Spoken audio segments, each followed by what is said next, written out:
Hello, everyone, and welcome to another episode of Liverpool Squad Talk on Football Talk Podcast. My name is Ozzy, and I'm your host for this evening. During the show, we'll be breaking down Liverpool's midfield, analysing the current squad, potential departures, and the key targets to strengthen ahead of the new season. So, what we can do is we can go through our current squad, see who's performed well today, see if there's any areas that we need to improve. So let's start with Gravenberch, who for me has been by far one of our best midfielders this season. Probably a surprise package for a lot of us, as he didn't have the best of opening seasons under Jurgen Klopp, but that was probably down to not having much game time at his previous club, which was Bayern Munich. So he was still trying to find his rhythm and trying to find his best form once again. Thankfully for us, we had a summer to forget last year where our prime target, who was Zubimendi, wasn't able to come through the door. So we had to think of alternatives or think internally who can come in and do a job. And for me, Gravenberch, I knew he had the capability. I'd seen it in his Ajax days that he can play in a double pivot, he can play in that number 6 role. But I think he surpassed everyone's expectations. And right now, he's a mainstay in our team. So for me, definitely a surprise package, but not a huge surprise for me, as I've always known his capability in that position. But yeah, he's definitely been our standout player. Of course, in the last few weeks, his levels have dropped down a bit. That's probably more down to fatigue rather than quality or form. So, for me, definitely one of our best players this season. McAllister has had a decent season, but I don't think it's been his best season. Last year, I thought he had a real impact in the team. Uh, Unfortunately, this year he's had a couple of injuries. He's had some dipping forms on occasions, but nonetheless, I still feel like he's produced a great account of himself. He offers us something different in comparison to what we have in the squad. He's a deep playmaker. Even if you play him in an advanced role in a number 10, he's able to thread through balls and he's that creative spark, can score a few bangers here and there as well. So for me, a good season, but I definitely feel like Groundberg is the one that really stands out. But is McAllister a player that we need to replace in the lineup? For me, I don't think that is the case. I think he's pretty much assuring to start next season in our midfield. Now, the next player is Szoboszlai. He's been getting mixed reviews or mixed opinions within the fan base. If you guys have watched my channel before, you know I'm a big fan of his. I was before he even joined the club. I feel like he's had a decent season. I do feel like there are certain areas of his game that he needs to improve on. I.e., of course, he needs to improve his goals and assist ratio. I feel like he's still finding that sort of balance in playing this advanced role. He's not an out and out number 10. He's not going to, be a second striker. He's not really playing to that kind of capacity. He's more so as an advanced number 8.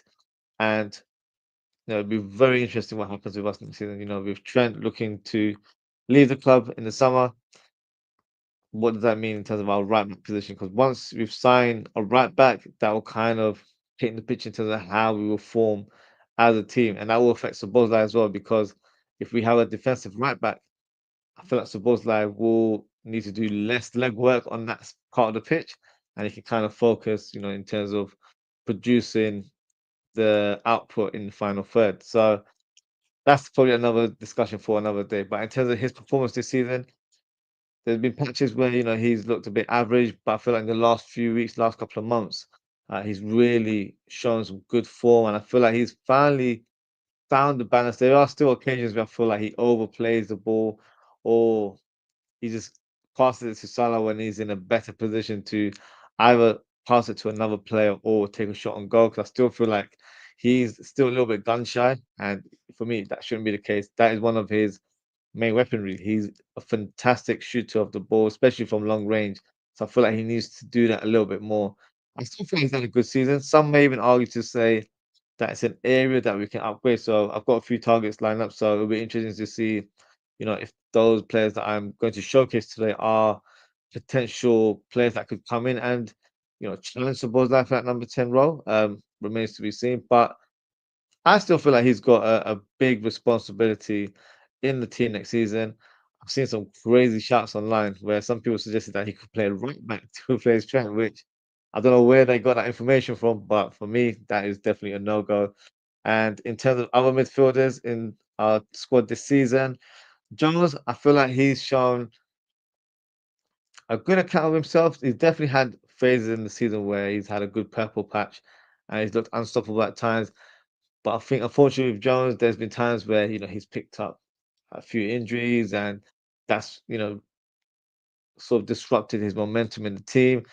He's had a couple sending offs as well, so it's not really helped um, in terms of being a mainstay in the team. But I do feel like he's a great asset to the squad.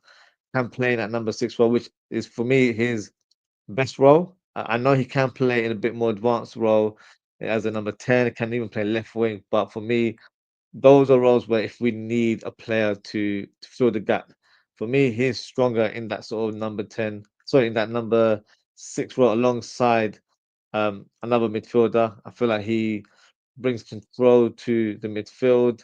He's got a good passing range. I definitely feel like he adds a bit of calmness into how we play, and his ball retention is fantastic.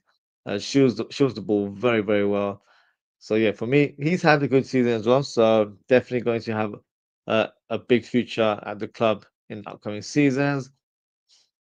Endo, unfortunately for me, he's not been given enough game time. Now, when the season began, Arne Slot did make a few comments regarding Endo, and it appeared to be, slightly negative comments where we don't think he was Arne Slot's type of midfielder, and he might not be a right fit for the way Slot wants the team to play the football. But in the last couple of months, it seems like Endo's attitude and professionalism has won Arne Slot over.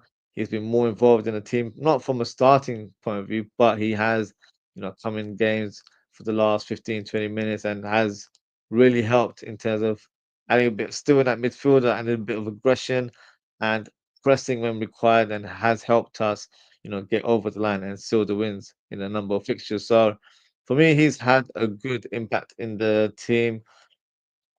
Remains to be seen if he has a future at the club. I do know that he's made comments recently suggesting that he wants to play more, so he might be looking for a move in the summer.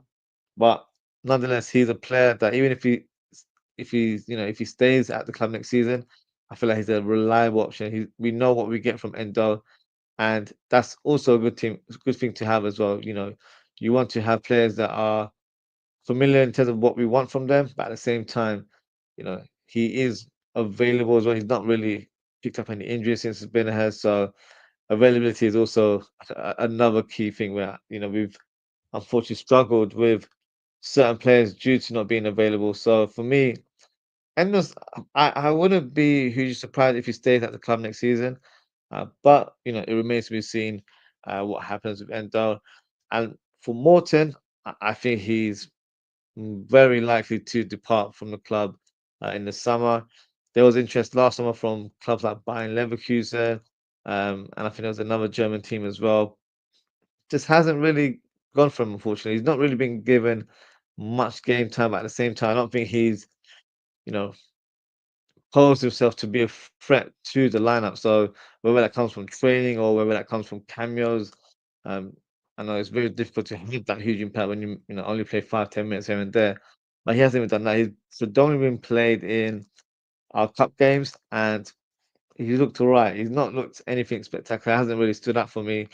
So I feel like the writing's on the wall for him. I do expect Tyler Morton to depart in the summer, and hopefully we can get a decent transfer fee that can be used as part of our transfer kitty, if that's how you want to label it, for this upcoming summer window. So that's my assessment of the squad. So it doesn't seem like there's too many gaps, but we'll talk about that in a bit more detail. So what we'll do, we will discuss three different types of profiles in terms of midfielders. So I'm going to present defensive midfielders. I'm going to present centre midfielders that are box to box, and also attacking midfielders as well. So let's start with Alan Varela. Now, if you watched my show last summer, you would fully honest, I've mentioned his name quite a few times. He's a player I really wanted last summer, especially after we messed up that Zubimendi deal. I thought Varela would have been a fantastic alternative.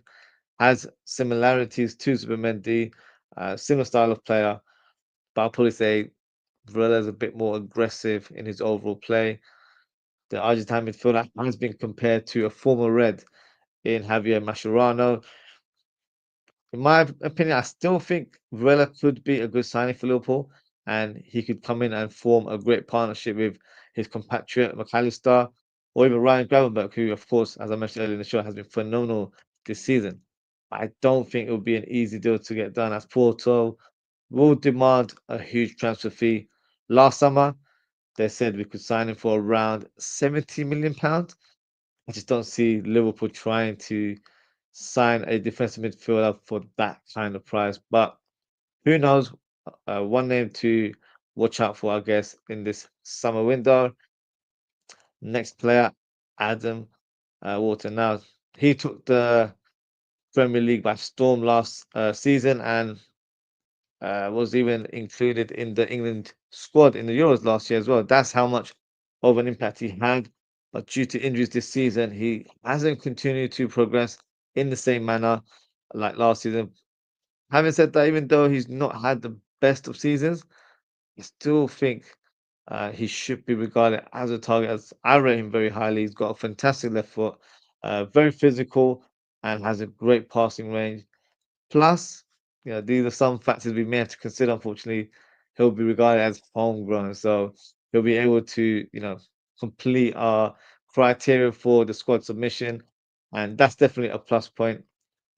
However, I think Palace will demand a crazy price, like in the region of £80 million. If they were to lower their demands to maybe 40, 50, I think the club may consider it, but I don't think Palace are in any rush to reduce the prices for their star asset. I also think Man City might be looking to sign Adam Morton. They were very heavily linked to him last summer. I think they could sign him as another player to cover Rodri. I know they've signed Gonzalez, but he's more of a number 8. So Morton would come in and deputize for Rodri, and I feel like it would add a good balance to the midfield. So I don't know if he's a Liverpool target, but he could be on the move this summer. Another player that for me is a very interesting player, and that is Lamine Kamara. He's had a fantastic season for his club, which is Monaco. Naturally, a box-to-box centre midfielder, but he can play as a defensive mid and even as a attacking midfielder if required. So he's pretty much an all-rounder. But what impresses me the most is his anticipation of making tackles, and his passing range is really good. The Senegalese midfielder has played 22 games in the league this season with 2 goals and 6 assists. I think he would be a realistic target for the Reds and could be prized away for around 30, 40 million pounds. He would bring something different to our squad. He's a full physical midfielder, so he would add a presence in the middle of the park. And sometimes I feel like we've lacked that in our team. So he's definitely one to watch. I do feel like he's going to be highly sought after. Hopefully, Liverpool can get his signature in the end. Now, I know this player will be the first choice for a lot of us Liverpool fans, and rightly so, as Believer has really upped the levels this season. He took a bit of time to get accustomed to the ferocity of the Premier League. Now, he's adapted to playing in the Premier League, and I think he's become a powerhouse in that middle of the park. And right now, he's very highly sought after by a number of clubs, including Man City, who won't be a surprise because they are trying to acquire as many midfielders as they can, so they don't have a terrible season like they have already this year. Uh, if this was a realistic transfer, I think Baliba would be a fantastic signing for us. However, I just don't think it's feasible due to the fact that Brighton will demand a crazy amount for the midfielder, and there is no urgency to sell the player. They're very wealthy, and I'm sure they'll have other clubs, queuing up for Baliba, and they would be willing to pay big bucks for him. So it'll be very interesting to see what happens with Baliba. Whether he moves or not remains to be seen. But yeah, I do expect a lot of interest in the midfielder. Next player is Samuel Ricci, a player that has been linked to Liverpool this season. He's also the Torino captain, a defensive midfielder by trade. And from what I've seen of him, he looks a decent player, very good in terms of his technical ability, and also has a good level of aggression in his defensive play. However, unfortunately, he recently signed a new contract station with Torino until 2028. So I doubt he'll be a summer target for us. Next player. And you're still another player that has been linked with us for large parts of this season. I've seen a few compilations of him, and he looks good, to be fair. However, I don't know if he's a huge upgrade in our team. When I say that, I don't know if he's a starter. I don't think he's ahead of McAllister, Gravenberch, or Szoboszlai. So, it would depend on how much his club would want in terms of the transfer fee. He plays for Stuttgart right now. So if they were to ask for 20, 25, 30 million pounds, then he could be played that way in the market for. But he's also just recently signed a contract extension. So it remains to be seen what happens with him. I probably expect him to remain in Germany for at least another season before he makes a move abroad. If that is the case, next player. A player that I really like is Morton Hillman. I feel like I've mentioned him uh, a couple of times in the last couple of years, especially when he was at Leeds. So before he joined Sporting, and since his move to the Portuguese side, I think he's definitely progressed as a player. He looks more assured and leads by example, and that's probably why he's now the captain at Sporting. But I think from a Liverpool's point of view, he would be a fantastic fit for us. I think he'd add great balance to our teams. Very good on the ball, very technical, good passing range. But he's a player that is defense first, so he's always going to drop deep and protect the back four. And I think that's the kind of player we do lack in our team. But unfortunately, I don't think Sporting will want to part ways with their captain this summer. So it's a very difficult task for Liverpool to prize him away. A player that has been regarded as a future star for a number of years, and that is Lucas Gonadov. He's currently being linked with a number of moves to big clubs, uh, known to be a destructive midfielder. He recently joined Roma in the January window on loan from Red Bull Salzburg, so I doubt he'll be available this summer, and I'm sure Roma will try to sign him on a permanent deal or maybe try and get him on another loan deal. But a player definitely sort of to look out for to see, where he moves in his next move. Um, yeah, we're very interesting to see where he ends up next summer. Now, this is a very interesting profile. Arthur Vermeeren is a Belgian international who played for the Belgians, of course, in the Euros last season. Stylistically, he's a deep line playmaker with a great passing range. This season for Red Bull Leipzig, he's played 31 games in all comps, 0 goals and 1 assist.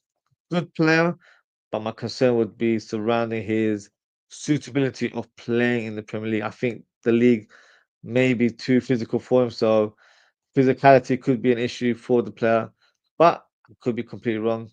But even though he is regarded as a good player, I don't know if he'll be high on our wanted list. So I don't think this will be a player that we target in the summer. Now, the next player, Hayden Hackney. Now, slightly left field position, but maybe a player like Hayden Hackney could be considered as a summer signing. The highly regarded midfielder is having a great season for Middlesbrough, and he's been linked with moves to the likes of Manchester United, Crystal Palace, and Aston Villa. He recently just scored his first goal for England under 21, so he's an interesting profile, a defensive midfielder by trade, but I don't see him being a target for Liverpool. I think the jump is too high from Championship to playing for potentially the champions of England. But I can see him moving to a Premier League club next season, especially if Middlesbrough are unable to secure a playoff place. Now, so that's 10 players that I've highlighted for that defensive midfielder role.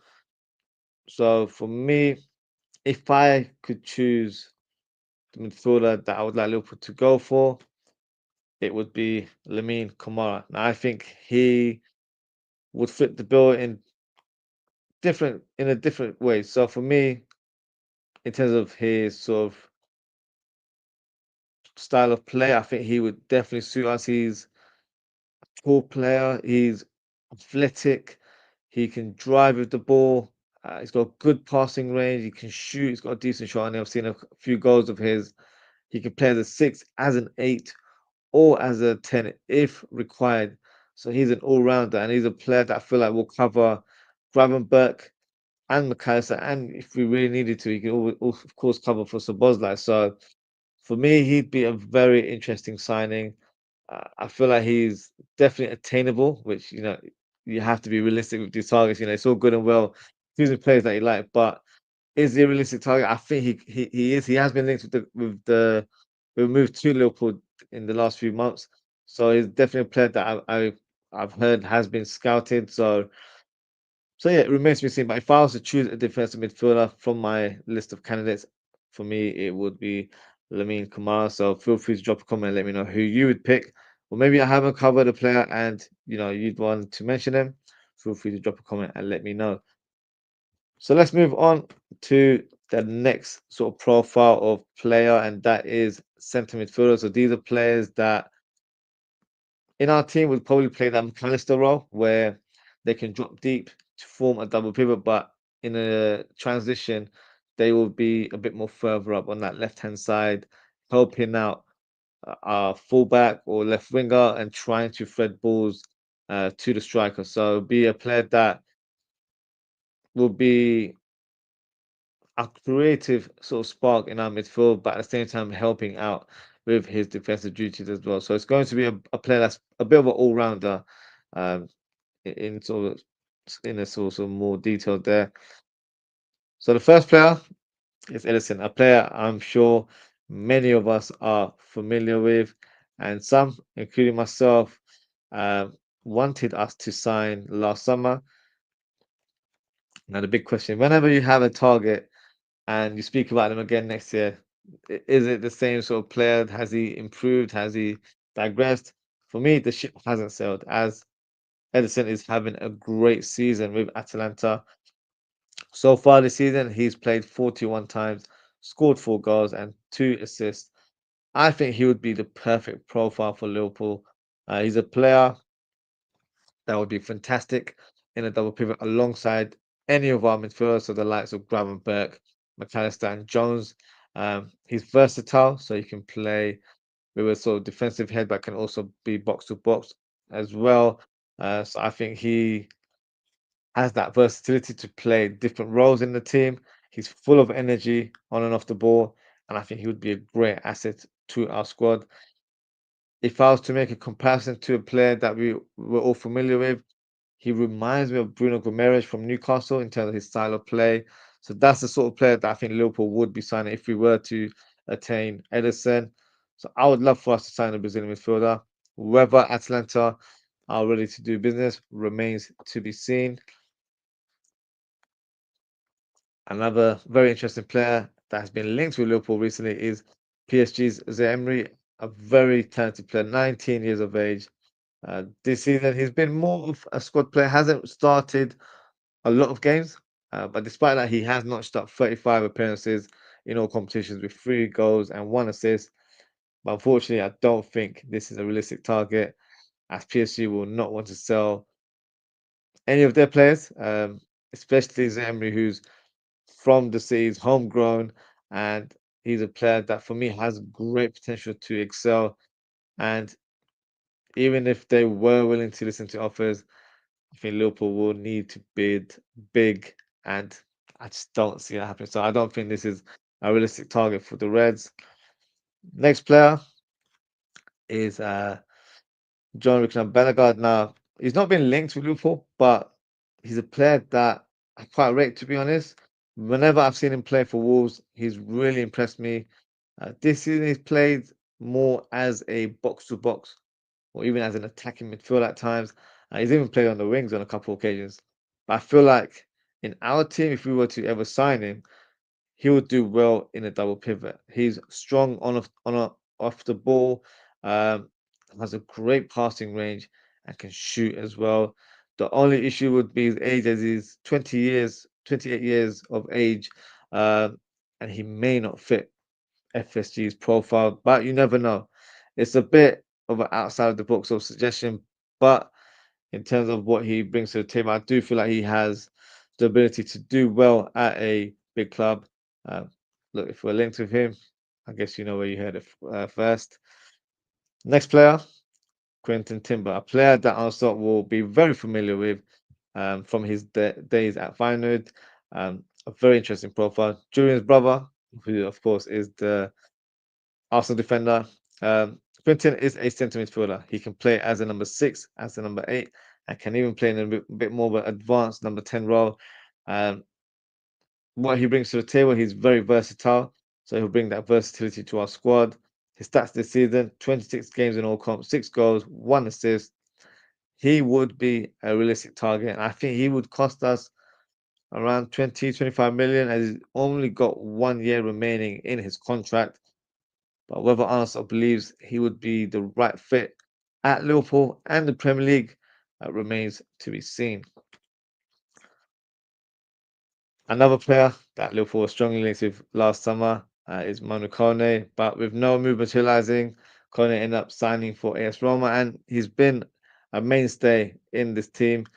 This season, he's played 37 games with 2 goals and 3 assists. In terms of the profile, I think he would be a great addition to the squad, as he can comfortably play as a number 6 in a double pivot, can also play as a number 8. But unfortunately for this player, I think the ship has sailed, and I don't think he would be regarded as a target for Liverpool. Yunus Musa, previously linked with Liverpool in the past, could he be a target again for the Reds? I'm not too sure. The AC Milan midfielder has been a regular for the Italian side this season. He's played 35 games, 0 goals, but 2 assists to his name. In terms of him being a signing, it would be a smart signing for the club for a number of things. He would be regarded as a homegrown player after spending his youth days at Arsenal, and also from a marketing perspective, because you know FSG are all about their business. Um, he would be a player that would appeal to the American market, so that can help with generating money in terms of shirt sales and merch and all that sort of stuff.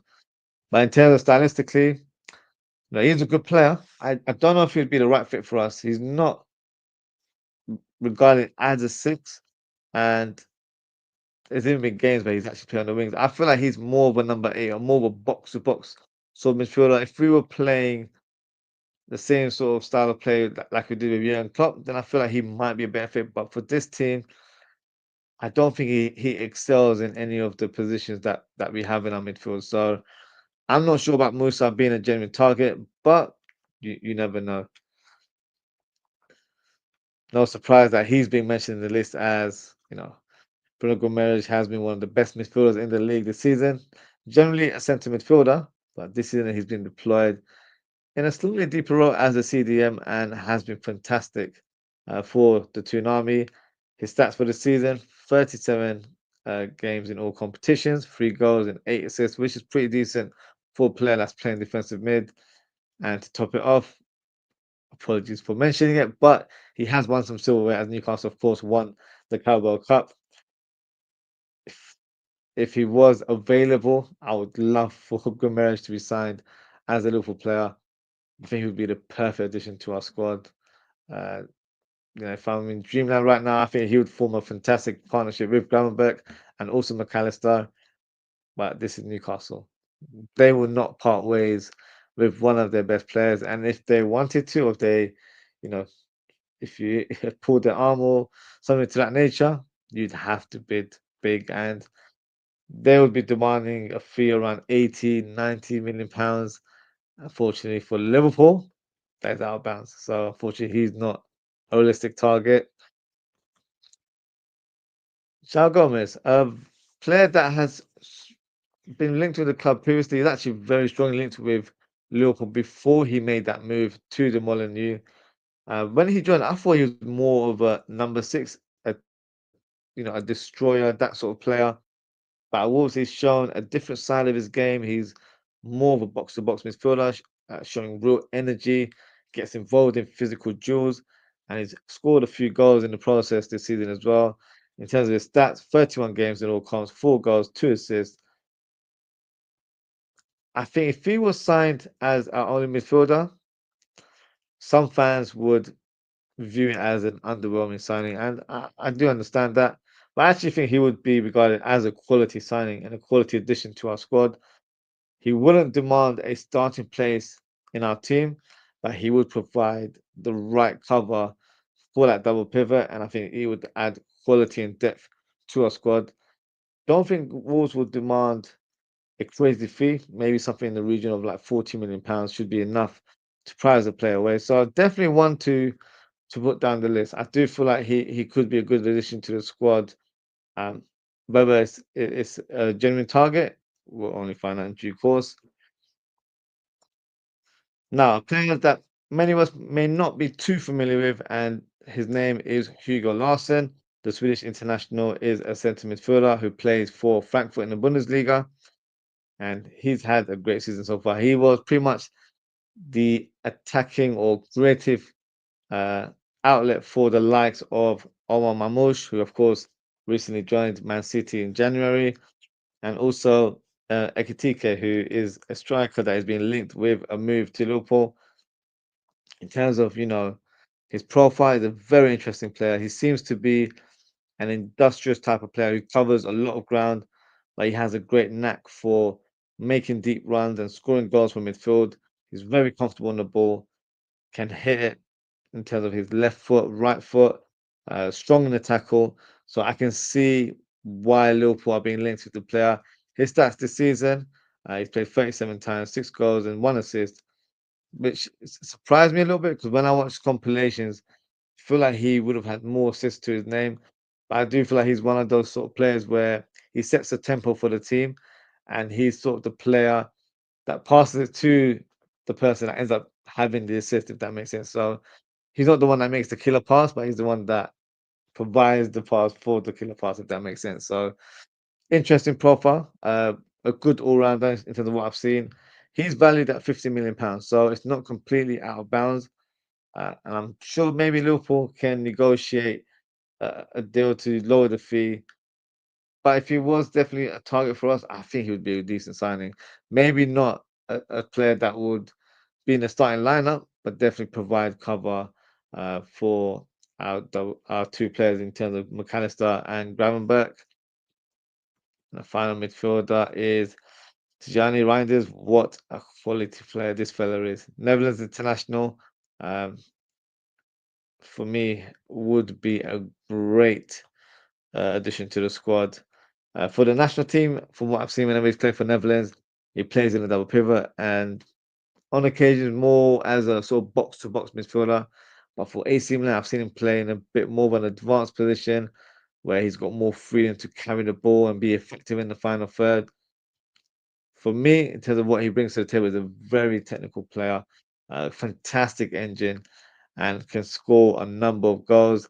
I think if he was to be a Liverpool signing, he would cover all of our positions, including Szoboszlai. So for me, he would pretty much do what Szoboszlai does, where he presses from the front and then helps from a defensive point of view, but at the same time he's the one that would carry the ball and try to either hit that killer pass or go for goal because he's got a decent shot on him as well. So for me, he would be a fantastic signing.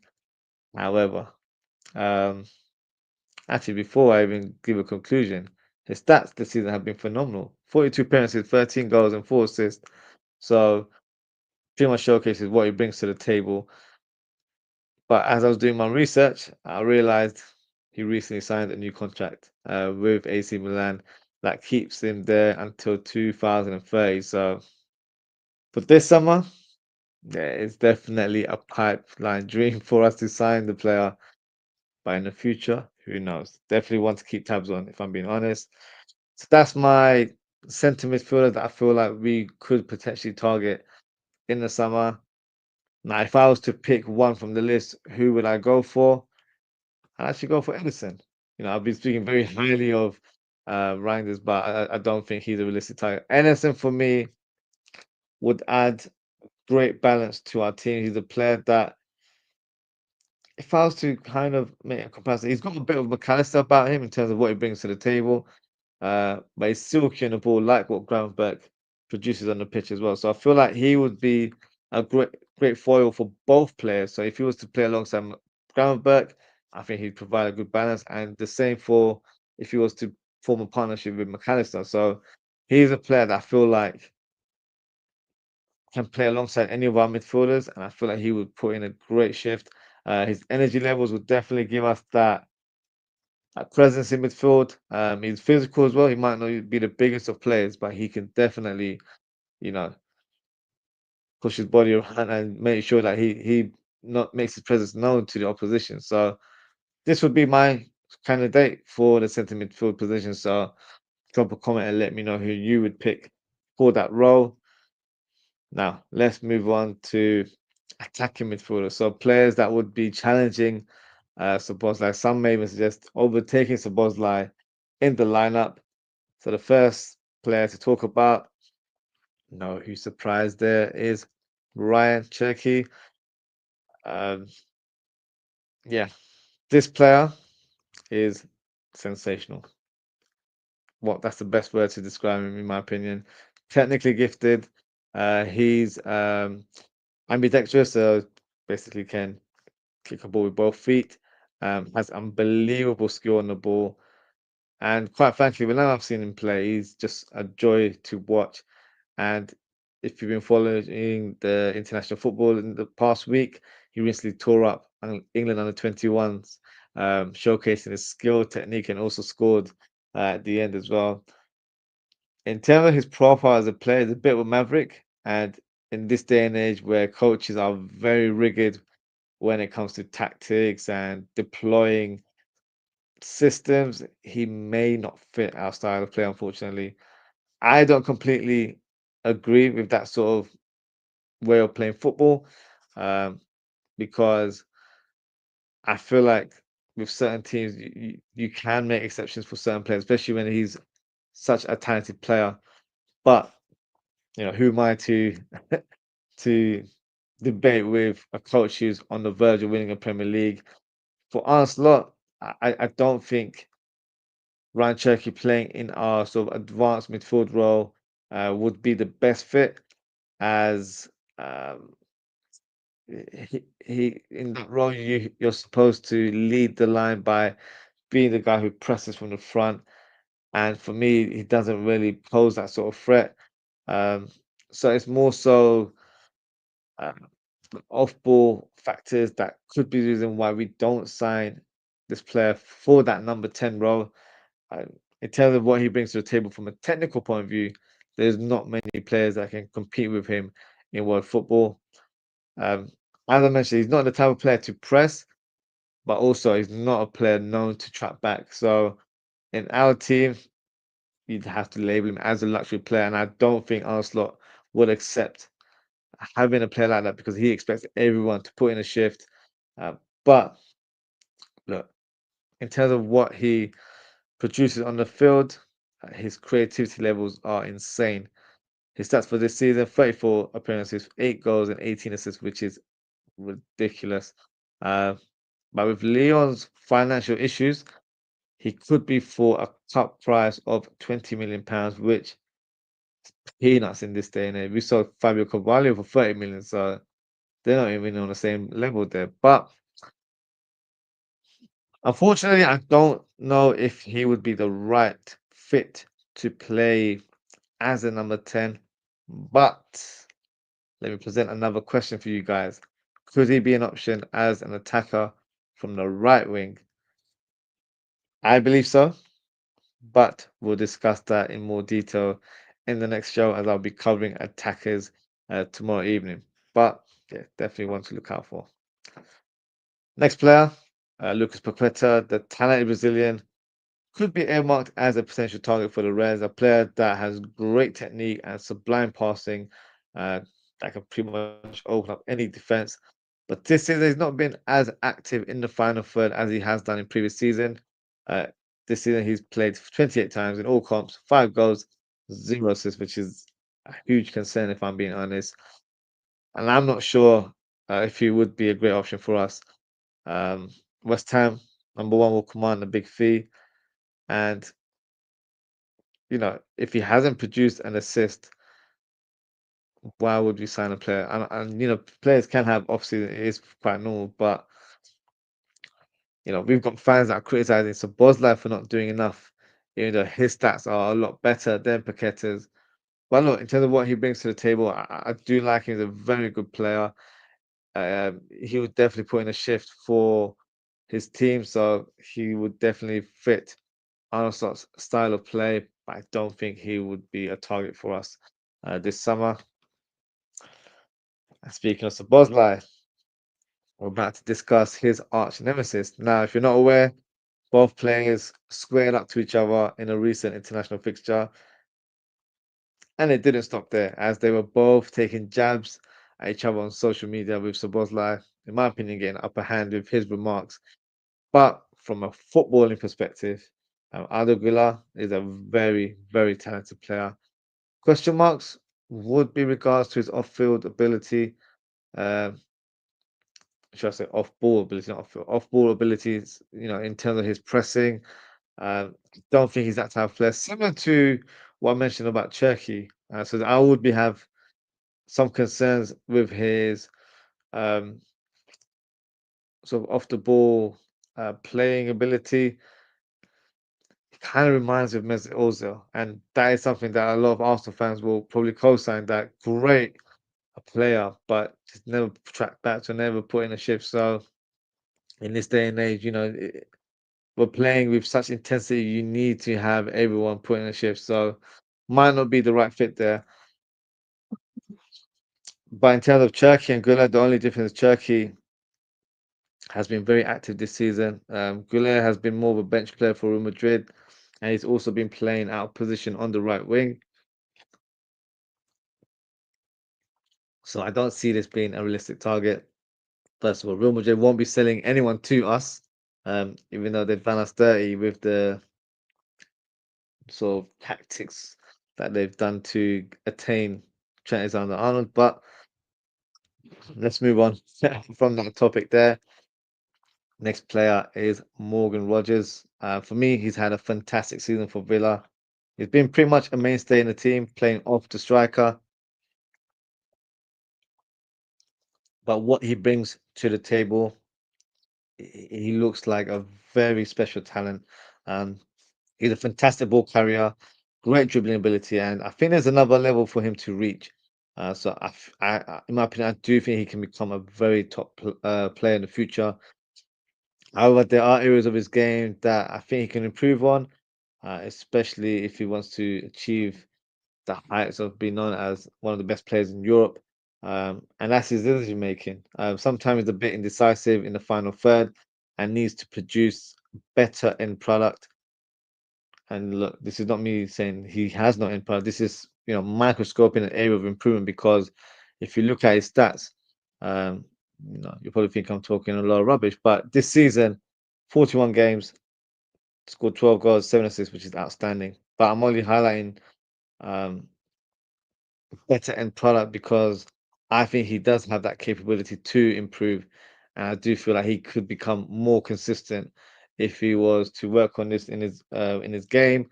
Of course, gaining more experience will also help with that development, and I think his numbers could be quite high for years to come. But you can already tell I do like the player, but I don't think Villa will sell him in the summer. So not a realistic option, unfortunately.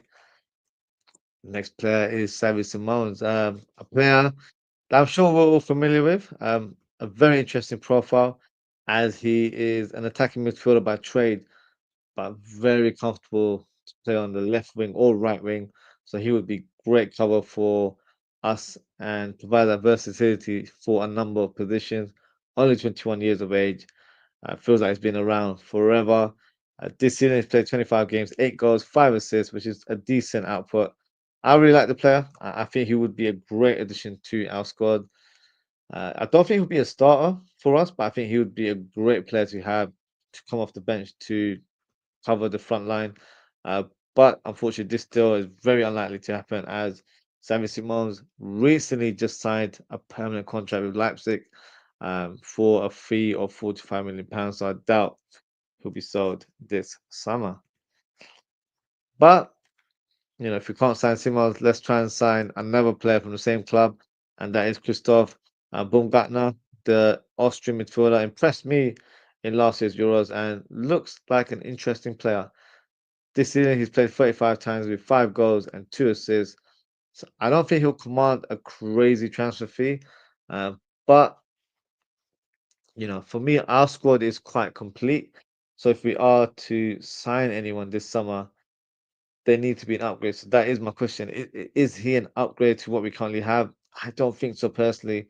So at this stage, I don't think we'll be in to sign Baumgartner this summer. The US international has been making waves this season with his eye-catching performances in the Champions League. So no surprise that Malik Tillman has been linked with a move to the Premier League. But the big question is, does he fit the bill for Liverpool? Maybe it would be my answer. I'm not totally convinced, if I'm being honest. I don't know if he would be the right fit for the Premier League, as he doesn't appear to be the quickest on the ball and may struggle against teams that play with sort of intensive pressing and non-stop physical challenges. This season, he's played 26 times, scored 11 goals with 4 assists. So not a bad return, 15 GA in 26 games. In terms of data metrics, you know how FSG are. He would be a typical FSG signing if they was solely looking to sign a player based on data, and that has been the case for us, of course. But as I mentioned, for Yunus Musa, from a multi perspective, Malik Tillman, who's probably a bit more on the sort of radar of casual US football fans or soccer fans, as they like to call it. Um, I think he would definitely appeal to the market more. He would allow the club to gain more fans from America and hopefully generate revenue in terms of shirt sales and merchandise. So one to watch, as I can see a number of teams in Europe showing interest in the player, but I don't think he would be a Liverpool target this summer. Nico Paz, regarded as one for the future, he's been producing some eye-catching performances for the Italian side, which is Como, who currently playing Serie A. Technically gifted, great on the half turn, has a good turn of pace. Looks like he can also play on the left wing, which is a bonus. Doesn't shy away from his defensive duties. Definitely puts in a shift and makes a tackle if required. This season, he's played 27 times with 6 goals and 6 assists. I'm not sure if he's a genuine target, as we're quite stacked in that number 10 role. If you look at the squad, we've got Szoboszlai, we've got Elliott, and we've got Jones. However, strong rumors regarding Elliott that he could be sold in the summer. So if that was to be the case, Nico Paz could be someone to replace him, as stylistically, they're quite similar. Both small in terms of stature, left-footed, not the quickest, but very technical on the ball. So he could be regarded as a replacement for Elliott, but let's see what happens. And the next player in my list is Franco Mastantuano. Now, this player is regarded as a wonder kid in Argentina, despite being only 17 years of age. He's generating a lot of interest in Europe with the likes of Real Madrid, Liverpool, Manchester United, Chelsea, and Tottenham being linked with a move for the young star. I've seen a few compilations, and I'll be honest, he looks a special talent. Naturally, a centre attacking midfielder, but can play on the right wing.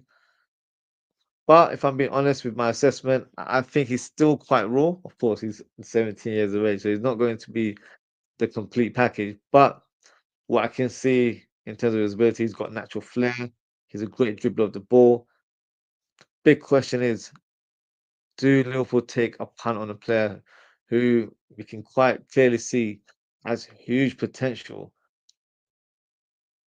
But if you decide not to act now, there is a risk of the player being sold to another club and then his stock rises and then he becomes pretty much unattainable due to his impact and he's made a name for himself. So we're gonna have to spend a lot more, you know, lot more millions to try and get him through the door of Anfield. I think if Liverpool are seriously scouting the player and they like him in terms of what he brings to the table and he meets all the data metrics, then he would be a very smart signing, in my opinion. I've mentioned in the past on my channel, I feel like Liverpool need to change their transfer philosophy a little bit where, you've got the likes of Van Dijk and Salah who are, I don't want to be harsh when I say, but they are at an age where, they're only going to play for a certain number of years. So we need to find their long-term successors. So if you've got young stars like Mastroianni who can come in, learn off, one of the best right wingers in world football, and then in a couple of years' time transition into taking over his position, you've got a ready-made replacement there. So rather than selling a player and then buying someone that's up and coming, it's a lot of pressure for those sort of young players to come in and hit the ground running. So I feel like that is something Liverpool should kind of consider. And this could be that sort of signing. We've had so many players over the years that we've scouted or we've monitored, we've been called Monitored FC on social media, as you probably know. And they've gone on to have good careers or they've gone on to have a good campaign for a club and then they've been sold for big money. So one name comes to my mind, Enzo Fernandez. We were supposed to sign him, but we were very strongly linked with him before he made that move to Benfica. And you know the rest. He played a good 6 months there, and then Chelsea signed him for 100 odd million, and the rest is history. Benfica are laughing all the way to the bank, gaining so much profit from that one sale. Maybe that's something Liverpool need to do. We need to try and acquire these players, not just from Europe, across the world, and bring them to the club. And look, if they, don't adapt quickly, or we feel like maybe they need a long move here and there, then we can do that as well. But we missed out on a lot of targets in the past where we thought maybe if they transition from South America to Europe, let them get accustomed to the lifestyle, the way of playing, or even the culture in certain countries, then we'll sign him when he's a bit more ready-made. But that's all good and well. But the thing is, we don't tend to buy ready-made players, or we're not willing to spend that money to get ready-made players. So something that FSG needs to look into, in my opinion. They're all about their data metrics and signing players like that. Well, you've got to try and appease us this summer because there's a lot of players that are on the way of leaving and they need replacing as well at the same time. But look, in terms of what I've just mentioned, it seems a very logical approach, doesn't it? But that's not how FSG do things. Hopefully I'm wrong, and then we'll be signing some young and up and coming stars that can definitely, have an impact in our squad. But if I was to make a bold prediction for this player, I can see him joining a club in Portugal like a Benfica or Porto. and then he'll make his big move after that. And typically we'll be linked with him, and then we won't be able to sign him. So that's how it goes sometimes. But that's the last player that I'm going to assess in terms of this attacking midfield role. Um, if I was to pick a player, actually, do you know what? I forgot one player here. Let me talk about him. So this is Konstantios Karetsas. So hopefully I have not butchered his name. Um, he's recently been linked with a move to the club. So I thought it might be worth analysing him today to see if there's any sort of truth to the rumours. Karetsas is 17 years of age. He's a midfielder by trade. He plays in the Belgian league for Genk. And this player is already a Greek international. So I'm not saying the standards of the Greek national team respectively is not high, but to be 17-year-olds and playing at that level, you must have some sort of special talent. And after watching a couple of compilations, I can see why he's a very talented player. He looks like he's a natural number 10 that can play on the right wing, left-footed, so he likes to cut in and do his best work from the right side. But if I'm being honest, he still seems a bit raw.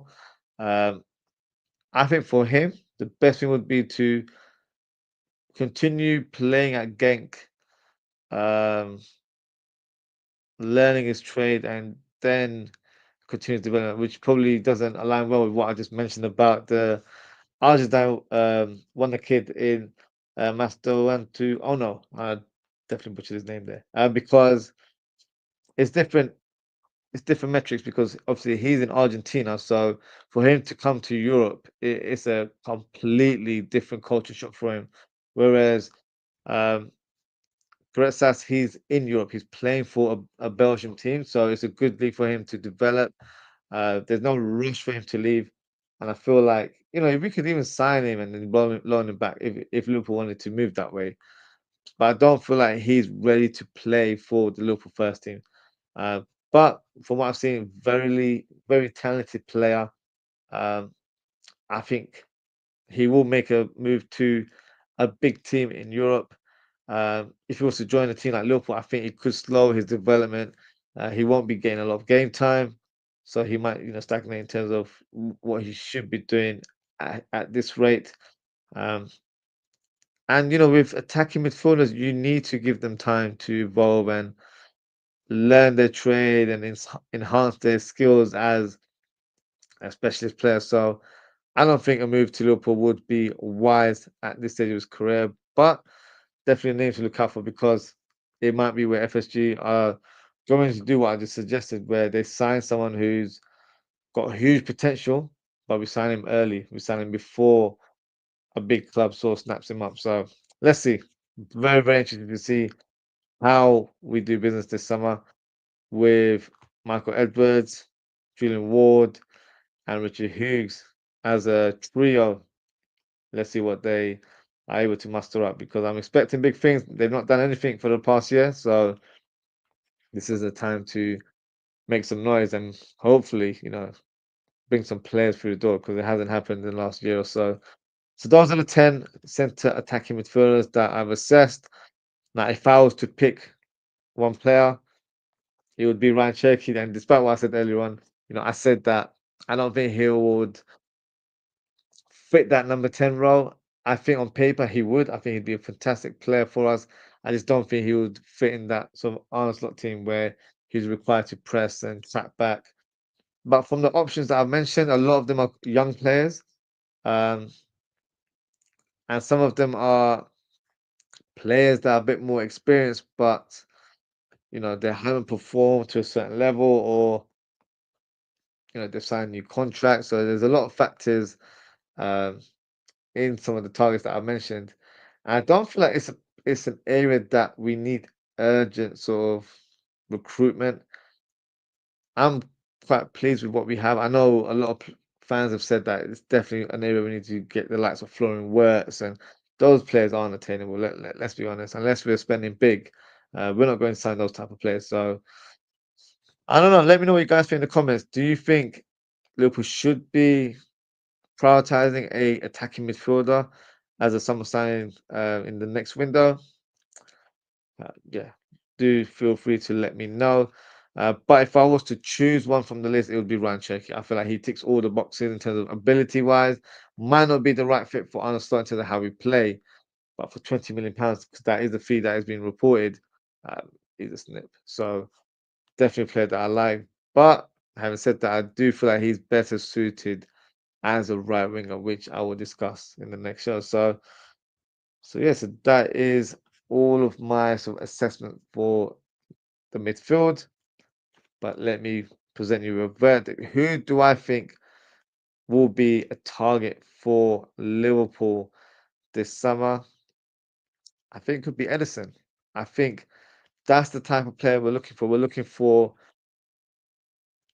an all-rounder. I don't think we're going to go for a specialist. I would like us to, but also it depends on who we sign in our fullback roles, because it's no secret that we're going to sign a left back. It's an area that needs strengthening. With Trent, set to move to Real Madrid, we would need to sign a right back as well. So it depends who are signed for those two positions, which you might think it doesn't really align with our midfield, but it does, because for an example, let's say we sign Perkez and we sign Frimpong as our fullbacks. We will probably need to revert to how we used to play, where we have Fabinho type player in the middle of the park, and then you have two advanced eights, because those two advanced eights can be the creative spark, but they can also cover ground, and Fabinho can, roam around and try and, close up shop as a complete destroyer in our team. So that could be a way to do that. Um, if we're signing a player just to add quality to our squad, a player like Ellison would be the one that fits the bill. If I was to give you an alternative name, I do like the like of Lamine Kamara. I think he would be a great addition to the squad as well. So it'll be between those two. Those are the two names that really stood out for me. But I've gone for Ellison. I think he would fit the bill. Whether he's a realistic target, remains to be seen. I just say who knows, but that would be my choice. And that is the end of the show. So thank you so much for tuning in, guys. Just gonna go through a couple of comments before we close the show. GTV football channel. Big up G. Big up yourself, G. I hope you're well. Um, and Obian Obianuju. Apologies if I butchered your name. Then big up yourself. He said Ryan is an excellent choice. He is, but unfortunately, I don't think he's a realistic target. I would love to see him in Liverpool shirt, because I feel like he could be great cover for Szoboszlai. Very tall, runs with the ball with great speed, has a great shot, and he scored a fantastic goal for the Netherlands against Spain last week. So he's impressive. Very, very good player. I just don't know if he is the player that we'll go for. Of course, he's just signed a new contract. So if AC Milan want to part ways, we're gonna have to big place a big bid. So no, yes, I agree with your assessment, but unfortunately, I don't think it's a realistic target. So it's a shame, because he is a very, very talented player. And that is it for today, guys. Thank you so much for tuning in. Thanks to GTV Football Channel and Obianuju for your comment. I appreciate your engagement as always, guys. If you haven't already, please don't forget to like, comment, share, and subscribe to the channel. In terms of the next show, I will be doing the final show of this Liverpool Squad Talk, where I will be assessing the attackers. So this was going to be a big one, because we'll be discussing left wingers, right wingers, strikers in terms of false nines, and your out and out strikers. So it's going to be a big one. So please make sure to tune in tomorrow evening. The show will begin at 11 p.m. UK time, similar to today. I'm sure there'll be a lot of discussions. Um, It'll be interesting to see who I present as potential targets, because there's a lot of factors that will determine that, but we can go through that together in tomorrow's show. So that's it for this evening, guys. Thank you so much for tuning in. Take care, stay safe, and I hope to speak with you all very, very soon. Goodbye.